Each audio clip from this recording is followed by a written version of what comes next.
Les vraies voix Sud Radio, 17h-19h, Frédéric Brindel. 16 titres olympiques et un total de 64 médailles remportées au cours de ces Jeux, record battu. Malgré tout, au regard de nos infrastructures, de notre pratique au niveau amateur, de l'encadrement de nos écoliers, des résultats de nos champions, la question reste posée.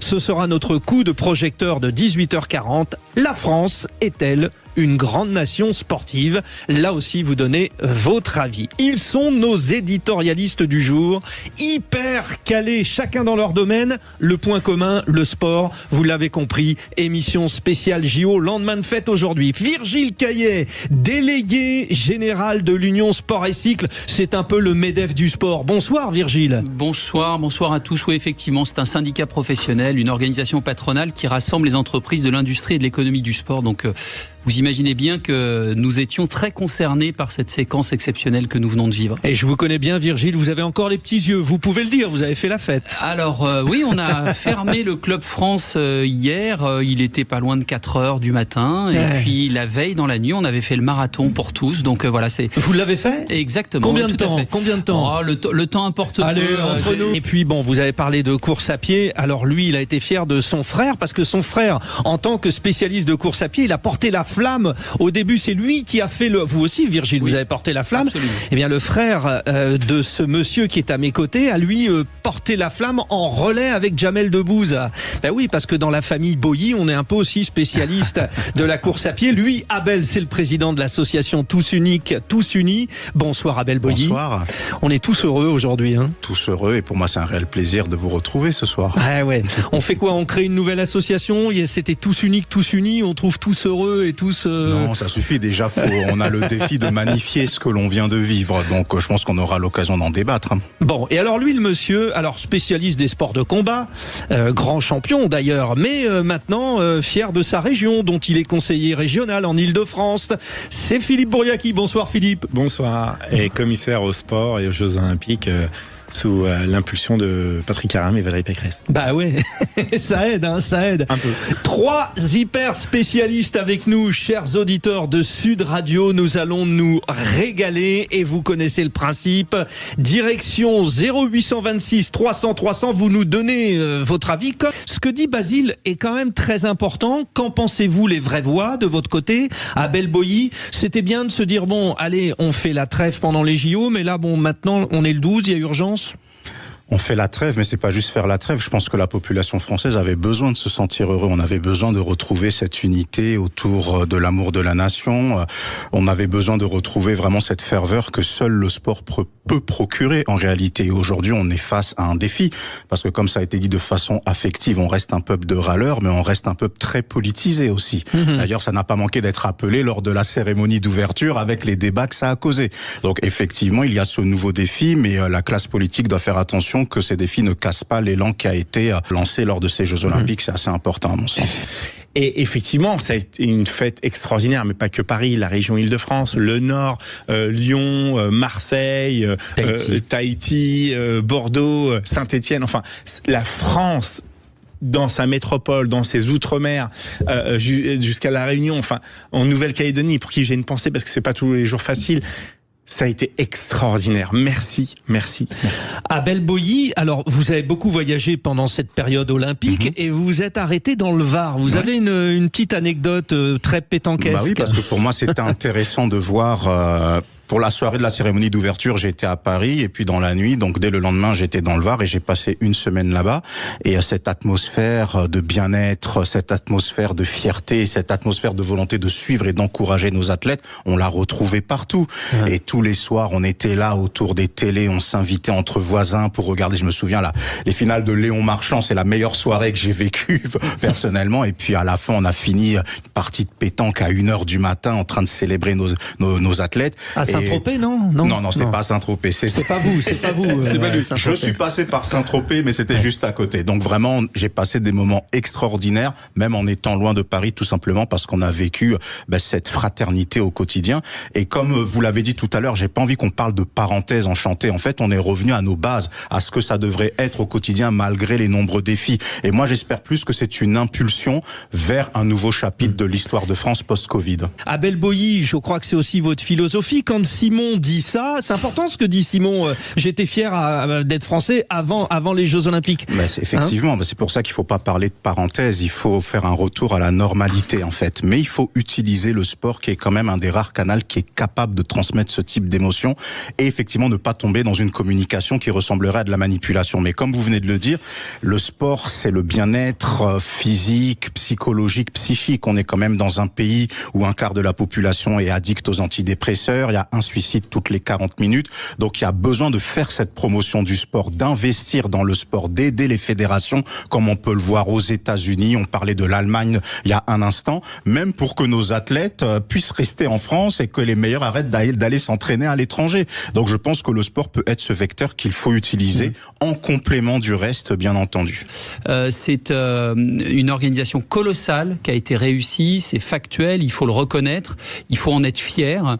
Et je crois, comme le disait Abel, qu'il faut retrouver, ça doit être la normalité. Ça doit être la normalité. Et en revanche, quand j'entends dire que voilà, le sport c'était bien, ça nous a fait plaisir, moi j'avoue que ça me fait un peu bondir, parce que en vérité, le sport et les activités physiques et sportives aujourd'hui font partie de la solution.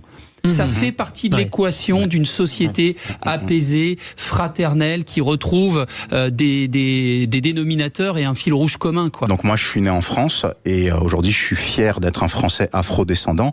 Et pour compléter ce qui vient d'être dit, à partir du moment où on remarque tous que le sport permet de développer des émotions et une fraternité qu'aucun autre domaine ne permette, on ne peut pas dire c'est juste du sport, revenons justement à ce qui nous divise, parce qu'en gros c'est ça que ça veut dire. Moi je travaille auprès des jeunes et on sait que quand il y a des jeunes en difficulté sociale dans certains territoires, pas seulement les quartiers populaires ou les cités, mais même dans les campagnes, parce qu'on a exactement les mêmes problèmes, la tromperie, c'est d'opposer les deux jeunesses. On voit qu'il y a des jeunes qui ont un problématique avec leur rapport à la nationalité française, à la nation, pour tout type de raisons, mais quand ils se retrouvent avec le sport, on oublie tout ça. Ils sont fiers, bien sûr. Le tour de table d'Abel Boilly. Abel, JO 2024, la reprise de l'agenda politique va-t-elle avoir l'effet d'une brutale sonnerie de réveil après un sommeil très agréable? Tout à fait, je vais faire mon tour de table en essayant de garder l'esprit joyeux des Jeux Olympiques. Alors ces JO de Paris 2024 ont apporté à la France des sensations que l'on n'avait pas ressenties depuis belle lurette, on ne cesse de le dire depuis le début de cette émission. Fierté d'être français, oui, mais ensemble. Unité nationale, oui, mais ensemble. Voilà, il y en a un qui a compris. Il y en a qu'un qui suit. Amour du drapeau, oui, mais ensemble. Exactement. Un héritage. Ah, c'est bien, vous n'êtes pas tombé dans le piège. Un héritage sportif, culturel, historique qui nous appartient, avec le défi désormais de le magnifier. L'arrivée des Jeux paralympiques dans quelques jours permettra aussi une meilleure compréhension, puis prise en considération de la situation du handicap en France. Sans oublier le fait que nous pouvons être extrêmement fiers de nos policières, de nos policiers, qui n'étaient pas des forces de l'ordre, mais des gardiens de la paix. Liberté, égalité, fraternité, oui, nous étions tous frères et sœurs, ou plutôt devrais-je dire sœurs et frères. Ah bah oui, je peux me faire taper dessus en tant que misogyne que je suis, et pourtant il y a quelques secondes je viens de dire policière et policier. Tant pis, c'est déjà oublié. Et puis notre cher gouvernement de ministres démissionnaires. Il y a toujours les effets d'une dissolution dont on avait presque oublié l'existence, malgré les interviews quasi quotidiennes de Madame Oudéa Castéra et Monsieur Darmanin, qui sont des ministres démissionnaire. Donc pour aller vers la fin de mon propos, qu'est-ce qui nous attend lors de cette rentrée politique? La nomination d'un Premier ministre qui va forcément faire débat, des guerres entre personnages politiques pour des postes, les programmes attendront, la reprise de la gestion de conflits internationaux importés sur notre sol, injustice sociale, place de la femme, pouvoir d'achat, discrimination, violence, trafic de drogue, etc., etc., etc., chômage, immigration, faits religieux. Sans compter qu'on va nous imposer le suivi de l'élection présidentielle comme si la France était le 50e État des États-Unis. Le plan Marshall est toujours en marche a priori. Bref, un réveil salé s'annonce. Alors mon propos n'est pas dire que tous ces sujets ne sont pas importants, mais on a retrouvé le bonheur de se sentir français ensemble autour de valeurs nobles que les politiques de tous bords donc prennent garde à ne pas nous le voler.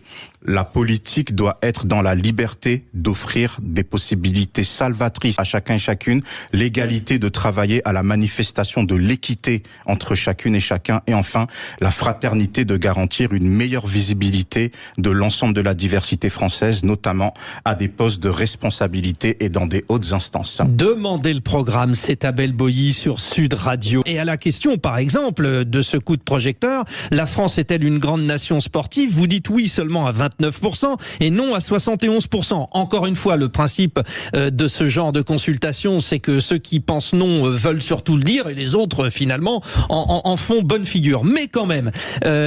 on avait du retard, vous qui êtes sur le terrain, Abel Boilly, et ça pourra aussi vous amener une question à Frédéric Sanor, mais la pratique du sport au quotidien, c'est pas si évident que ça pour nos jeunes. C'est pas si évident que ça, et pourtant il y a une immense appétence. Vous savez, je travaille aussi bien avec des jeunes de quartiers populaires de ville que de jeunes qui vivent à la campagne. Et ces dernières semaines, j'ai eu 2 types de remarques qui étaient assez intéressantes à étudier, même anthropologiquement. J'ai eu des jeunes de cité qui m'ont dit on ne veut pas être assimilé qu'au foot.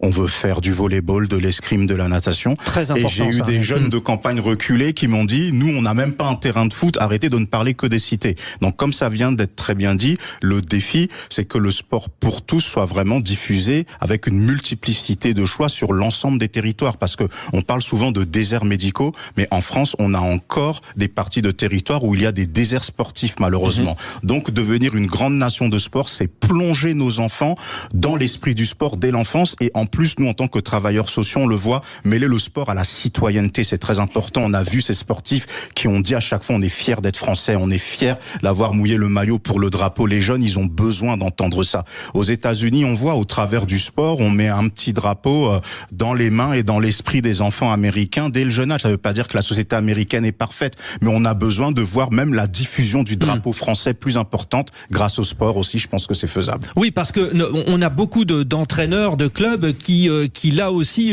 ont du mal à joindre les deux bouts, parce que pour le coup il faut pouvoir les financer, et pour beaucoup de clubs avoir un entraîneur diplômé à rémunérer, c'est la croix et la bannière. Abel Boilly, vous vouliez ajouter? Oui, je voulais dire 3 petits points très rapidement, mais qui sont d'une façon plus globale. France, pays du sport aussi, ça veut dire quoi? Parce que là, on est dans la magnificence d'un héritage, en fait. C'est ça notre défi. Il y a la question de la parité. Comment est-ce qu'on met mieux en avant aussi le sport féminin par rapport au sport masculin, même si on sait qu'il y a une question de business qui est inhérente au sport qu'on ne peut pas éluder, mais il y a quand même cette demande. Je pense au gymnaste Samir Haït, qui a fait des Jeux Olympiques aux anneaux. 0,1 point du podium. Il a fait une interview le soir même chez un de vos confrères, et la première chose qu'il a dite, c'est avec mon entraîneur, on a pensé tout de suite, il faut qu'on aille s'entraîner aux États-Unis, parce que il a mis en lumière des choses que l'on voit justement, la relation. Ce qu'a fait Léon Marchand et d'autres médaillés. Et donc il a mis en lumière la problématique du relationnel entre les athlètes et certaines fédérations. Je dis bien certaines parce qu'il faut garder de la nuance. Donc c'est aussi la question qu'il faut se poser. Et la dernière chose, c'est comment est-ce qu'on valorise nos légendes. On a par exemple Pauline Ferrand-Prévot. On est contente, elle a eu l'or. VTT, mais cyclisme plus généralement. Ça fait 10 ans qu'elle explose tout. Elle est multiple championne de France, multiple championne d'Europe, multiple championne du monde. Et en réalité, le grand public la découvre que maintenant. Et comment est-ce qu'on honore nos légendes? Je suis très content que Marie-Josée Pérec, avec Teddy Riner, ait allumé la vase. Mais on a une personne comme Gianni Longo, qui est une légende absolue du cyclisme, par exemple. On n'en parle plus. Mais c'est pareil aussi pour les anciens footballeurs. Pour tous les sports, on peut parler de ça. On n'arrive pas à assez élever les légendes de nos sports. Pour le football. Alors, je dis pas que comme aux États-Unis, il faut mettre des statues devant tous les stades, bien entendu. Mais il faut trouver un équilibre. Comment est-ce qu'on valorise mieux nos sports?